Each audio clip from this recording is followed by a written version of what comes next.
Hey guys, now in this video let's see the demo of Docker volume. So again, Docker containers, they are temporary. That means if a container is deleted, data within that container is also deleted. Now as a part of Docker volume, we will map a folder inside the container with a folder on our local laptop. So again, a folder within the container is mapped with the folder on our local laptop. In other words, this folder on our local laptop, it becomes the persistent storage. That means if we have deleted a container and then if we have started a new container, so from that new container we can still access the data from the old container because now it's been written or it's been stored in this persistent storage. So in this video, first we will create a container, we will add a file inside that container, then we will delete the container, then we will create a new container and we will verify that the file which we added in this first container, that is still available in the new container.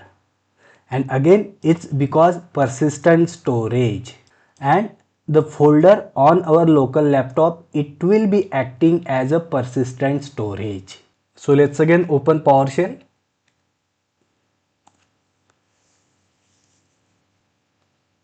Let's clear screen. Again, I will say Docker images. So again, we will be working with this image. So let's copy this. And here I will say Docker run. Let's do port mapping. So I will say -p. Now this time I'll map 9500 to 8080. In addition, I will say -v and see guys, this is my local folder. So let's just copy this. So again -v, it means volume. Let's paste it over here.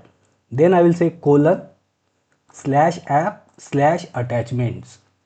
So this path, it stands for the folder on our local environment. So again, as you can guess, now it will be persistent storage, and this path, it is the path within the container.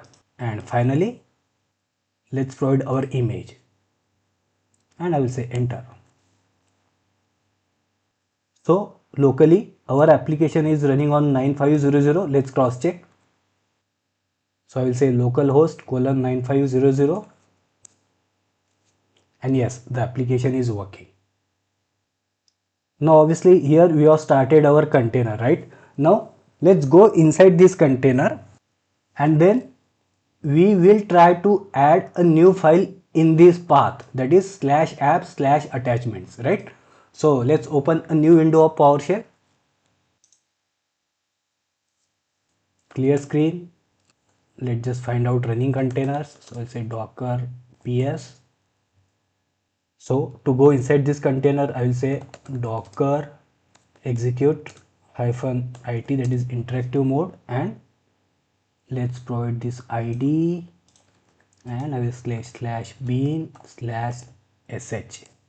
So we are inside this container. Let's say ls and see, yes, you can see this folder, that is attachments, right? So let's go inside this folder. So I will say cd attachments. I will say ls and see there is nothing in this folder attachments. And again, let's create a new file in this attachments folder. So again guys, we are inside this container, okay? So again, to create a new file, I will say echo, then the contents of the file and the name of the file, it will be test.txt. And guys, observe one thing.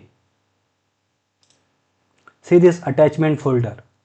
So this attachment folders on my local machine, it is empty, right? So let's create this file. And now if we go to our local folder again, see this test.txt has been created. So it got created automatically, and if I open it, yes, we can see those contents, right? So basically we have mapped a folder inside the container with a folder on our local laptop, and now this folder on our local laptop, it has become persistent storage. Now let's simply get out of this container. So I will say Control D. Now let's go to our another window of PowerShell. So here I will say Control C, and now here if I say Docker PS, so obviously we don't have any container running, so I will say Docker PS-A. So yes, this was the container which we have been working so far. So let's just delete this container. So I will say Docker RM and container ID, right? And if I say Docker PS-A again, we don't have any container now, neither running nor stopped. So let me just clear this screen. And now we created the container, we added a file inside that container, and now we have deleted that container, right? Now let's create a completely new container. So again, Docker images, let's just copy this, and here I will say Docker run -p 9700:8080, and again we have to attach the volume, so I will say -v, and the path, it will be this one. So let's just copy this path, colon, and now we have to provide the path within the container, right? So I will say /app/attachments, and then of course the image name. So let's say enter. Yeah, our new container has been started, and let's go to other tab. Let me clear screen here, and let's find the running container. So I will say Docker PS. So yes, this is the container which we have just started. So let's just go inside this container.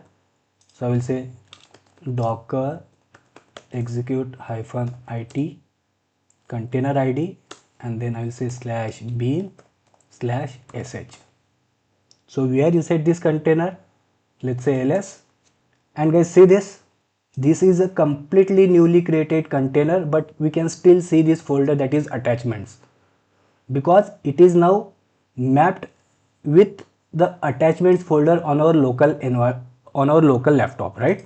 So let's go inside this attachment folder. So I'll say cd attachments, I'll say ls. So yes, we can still see this test.txt, and to see the contents of this file, I'll say cat test.txt, and let's say enter, and yes, it shows the content. So basically now for a container we have created a persistent storage, and that persistent storage is called Docker volume.